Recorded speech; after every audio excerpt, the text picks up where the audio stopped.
दूर से आए हुए मेरे सभी भाइयों बहनों, मेरे सभी विधायक साथी, सभी मंत्रीगण और जो मीडिया के जरिए आज मेरी बातों को सुन पा रहे हैं, उन सभी दर्शकों को मेरा नमस्कार, प्रणाम, सत श्री अकाल। पंजाब के लोगों का हम बेहद शुक्रिया अदा करना चाहते हैं। पंजाब के लोगों ने 2 साल पहले हम जैसे मामूली लोगों को, आम लोगों को इतना भारी बहुमत देके जिताया था। और उस वक्त के जितने बड़े बड़े नेता थे, नामी गिरामी नेता, 10-10, 15-15, 20-20, 25-25 साल के विधायक थे, मंत्री थे, इतने बड़े बड़े पैसे वाले थे, सबको हरा के पंजाब के लोगों ने इतिहास रचा था और 117 में से 92 सीट हम लोगों को दी थी। पंजाब के लोगों का हम जितना शुक्रिया अदा करें, हम उनका एहसान पूरा नहीं कर सकते। उनका एहसान अदा करने के लिए एक ही कोशिश जारी है। पिछले 2 साल से रात दिन 24 घंटे हमारी सरकार, भगवंत मान साहब मुख्यमंत्री, हमारे सारे मंत्री, सारे विधायक, रात दिन 24 घंटे हमारी सरकार पंजाब के लोगों की सेवा कर रही है। और पंजाब में मुझे बेहद खुशी है ये कहते हुए कि आज 2 साल के बाद पंजाब के बच्चे बच्चे से पूछ लो, यहां तक कि दूसरी पार्टी वालों से भी पूछ लो, सब लोग एक ही बात बोलते हैं, 75 साल में ऐसी सरकार हमने नहीं देखी। बच्चा बच्चा पंजाब का बोलता है 75 साल में ऐसी सरकार हमने नहीं देखी। इतनी ईमानदार सरकार, इतनी मेहनती सरकार, रोज नए नए आइडिया लेके आते हैं, नए नए आइडिया लेके आते हैं और जनता के लिए काम कर रहे हैं। एक टाइम ऐसा था जब पंजाब के अंदर पूरी नेगेटिविटी होती थी, लॉ एंड ऑर्डर की समस्या थी, महंगाई थी, बिजली के बिल बढ़ रहे थे लोगों के, बिजली आती नहीं थी, किसान दुखी थे, व्यापारी दुखी थे, व्यापारी और इंडस्ट्रियलिस्ट उद्योगपति छोड़ छोड़ के जा रहे थे। चारों तरफ नेगेटिविटी नेगेटिविटी नेगेटिविटी थी पंजाब के अंदर। आज चारों तरफ पॉजिटिविटी है। व्यापारी वापस आ रहे हैं, उद्योगपति वापस आ रहे हैं। ढेरों उद्योगपति अब पंजाब के अंदर अपनी इंडस्ट्री खोलना चाहते हैं, बच्चों को रोजगार मिल रहे हैं, नौकरियां पक्की हो रही हैं। रोज इतने मोहल्ला क्लिनिक का उद्घाटन हो रहा है, नए नए मोहल्ला क्लिनिक, कोने कोने में मोहल्ला क्लिनिक बन रहे हैं। पंजाब के लोगों की बिजली मुफ्त हो गई, और क्या चाहिए। पहले 8-8, 10-10 घंटे के पावर कट लगते थे, अब 24 घंटे बिजली मिलने लगी है। शानदार स्कूल बन रहे हैं, लोगों को विश्वास नहीं होता ऐसे सरकारी स्कूल हो सकते हैं। खूब काम हो रहा है चारों तरफ। पहले कर्मचारी टंकियों पे चढ़े रहते थे, अब वो टीचर पक्के हो गए और वो अपने स्कूल के अंदर पढ़ा रहे हैं। अब आपको टंकी पे कर्मचारी चढ़े हुए नहीं मिलेंगे। खूब काम चल रहा है, लेकिन अभी खूब काम करना बाकी है, बहुत काम करना बाकी है। पंजाब के लोगों को हम अपना माई बाप मानते हैं। जनता माई बाप होती है, सरकार नौकर होती है। जनतंत्र के अंदर सरकार नौकर होती है, जनता मालिक होती है। हम पंजाब की जनता को अपना मालिक मानते हैं, हम सेवक हैं। जनता जनार्दन है, जनता भगवान है, हम भगवान के भक्त हैं। तो जैसे भक्त अपने भगवान के पास जब जाता है तो और मांगता है, और मांगता है, और मांगता है, ऐसे ही हम पंजाब की जनता से अब और मांगने के लिए आए हैं। आपने हमें 117 में से 92 सीट दी, बहुत शुक्रगुजार हैं आपके। अब दूसरा बड़ा चुनाव आ रहा है, 13 सीट है। हमें ये 13 की 13 सीट चाहिए। क्यों चाहिए? अपने लिए नहीं चाहिए, अपने बच्चों के लिए नहीं चाहिए, अपने परिवार के लिए नहीं चाहिए, मुझे अपने लिए नहीं चाहिए, मान साहब को अपने लिए नहीं चाहिए, इन मंत्रियों को अपने लिए नहीं चाहिए। आपके परिवार के लिए और काम करने के लिए, आपके परिवार को और खुशहाल बनाने के लिए, पंजाब को रंगला बनाने के लिए, पंजाब की तरक्की करने के लिए ये 13 सीट चाहिए हम लोगों को। जनता तो रोज देख रही है कैसे केंद्र सरकार, गवर्नर, बीजेपी वाले रोज तंग कर रहे हैं मान साहब को, रोज तंग कर रहे हैं हमारी सरकार को, रोज तंग कर रहे हैं हमारे मंत्रियों को, तरह तरह से तंग कर रहे हैं। पंजाब के हक के 8,000 करोड़ रुपए रोक लिए केंद्र सरकार ने। 8,000 करोड़ रुपए बहुत होते हैं। कितने स्कूल बन जाते, कितनी सड़कें बन जाती, कितने अस्पताल बन जाते, कितने मोहल्ला क्लिनिक बन जाते। इतना काम कर लेते हैं हम 8,000 करोड़ से। जो काम करते हैं गवर्नर उस काम में टांग अड़ा रहा है, हर काम में टांग अड़ा रहा है। 26 जनवरी को पंजाब की जनता अपनी झांकियां निकालनी चाहती थी। दिल्ली के अंदर झांकी निकलती है, 26 जनवरी को पंजाब की भी झांकी निकलनी चाहिए थी।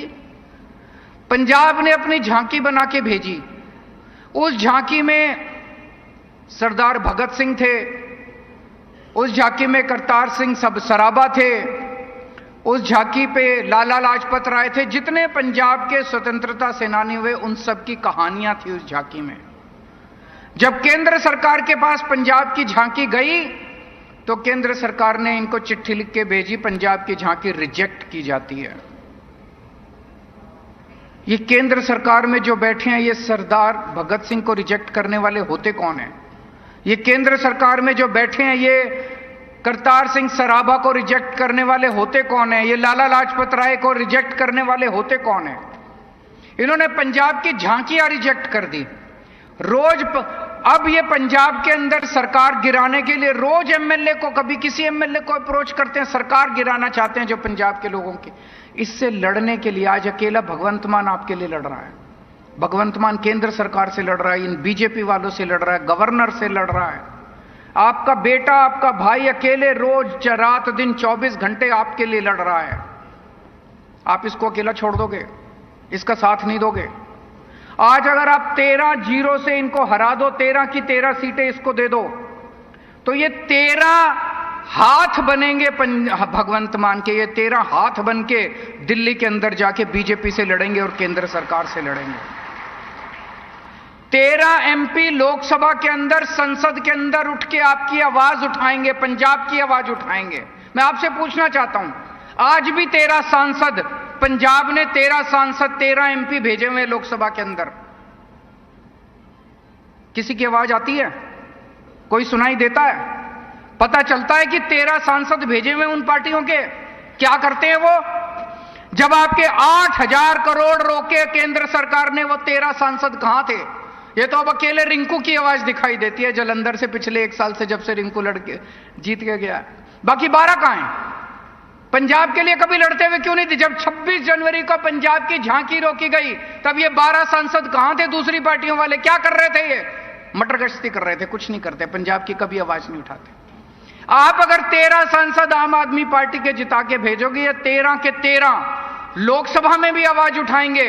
और अगर आपका कोई काम रुकेगा, अगर रूरल डेवलपमेंट फंड का रुकेगा, तो उस मंत्री के घर जाके, उसके दफ्तर के अंदर जाके बैठ जाएंगे, हटेंगे नहीं जब तक आपके पैसे रिलीज नहीं होंगे। एमपी तो किसी भी मंत्री के घर जा सकता है, एमपी तो किसी भी मंत्री के कमरे में जा सकता है। तो अगर आपने 13 एमपी आम आदमी पार्टी के जिता दिए, ये 13 के 13 इनकी नाक में दम कर देंगे। और ये 13 नहीं होंगे, 13 आप जिताओगे, 4 दिल्ली से आएंगे, कुरुक्षेत्र से भी हम जीत रहे हैं, गुजरात से भी जीत रहे हैं, असम से भी 20 एमएलए, 20 एमपी हमारे हो जाएंगे लोकसभा के अंदर, और 10 राज्यसभा, 30 एमपी अगर हमारे हो गए तो हमारी ताकत बनेगी। हम लोकसभा के अंदर, राज्यसभा के अंदर ताकतवर बनेंगे। तो आज आपसे फिर से हम मांगने के लिए आए हैं। आपने हमें बहुत कुछ दिया है, हम बहुत छोटे लोग थे, बहुत प्यार दिया है। आज आपसे फिर से हम मांगने के लिए आए हैं कि हमारे इस वाले चुनाव में 13 के 13 एमपी आप जिता दीजिए। एक चीज और कहना चाहता हूं, दिल्ली का जब चुनाव हुआ था 2020 में, उसके पहले 2 महीने पहले मैंने दिल्ली वालों को बोला था कि अगर मैंने काम किया हो तो वोट देना।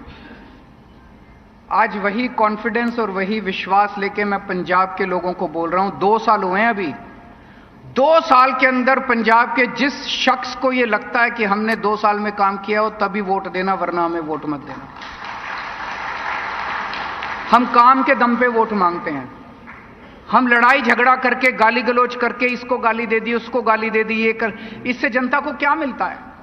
मैंने देखा, जब मैं पार्टी राजनीति में नहीं आया था, मैं देखता था ये इस पार्टी वाले उसको गाली देते हैं, उसके नेता इसको गाली देते हैं, इसके नेता इसको गाली, काम की तो कोई बात ही नहीं करता। जनता बैठ के देखती रहती है टीवी के ऊपर, एक दूसरे को गाली दे रहे हैं। जनता को तो हम केवल काम की बात करते हैं, हम गाली गलोच नहीं आती, हमें लड़ाई झगड़ा करना नहीं आता, भ्रष्टाचार करना नहीं आता। और दूसरी बात, ये दूसरी पार्टी वाले तो चारों तरफ घूम घूम के कह रहे हैं 370 आ रही हैं, 370 आ रही हैं, 370 आ रही हैं। वो कह रहे हैं हमारी तो 370 आ रही हैं, हमें आपका वोट नहीं चाहिए, आप घर बैठो, देना है दो, नहीं देना है मत दो, हमें आपका वोट चाहिए। मैं दिल्ली से आया हूं आपका वोट मांगने के लिए, पंजाब के लोगों का वोट चाहिए। हम मान सम्मान करते हैं, आपका भगवान मानते हैं हम आपको हम अपना मालिक मानते हैं, हमें आपका वोट चाहिए। जिसको वोट चाहिए उसी को दो। जो कह रहा है मेरे को वोट ही नहीं चाहिए, उसको वोट क्यों देते हो? जो कह रहा है मेरी तो 370 आ रही है, उसको बोलो हाँ भाई तू 370 ले ले, अपनी जहां जाके लेनी है ले ले। उनको आपका वोट नहीं चाहिए, हमें आपका वोट चाहिए। तो आज इस स्लोगन के साथ हम पंजाब में अपना कैंपेन लॉन्च कर रहे हैं, संसद विच भी भगवंत मान, खुशहाल पंजाब ते वधेगी शान। संसद विच भी भगवंत मान, खुशहाल पंजाब ते वधेगी शान। और दूसरा स्लोगन जो पहले से कई दिन से चला आ रहा है, पंजाब बनेगा हीरो, इस बार तेरा जीरो। बहुत बहुत शुक्रिया।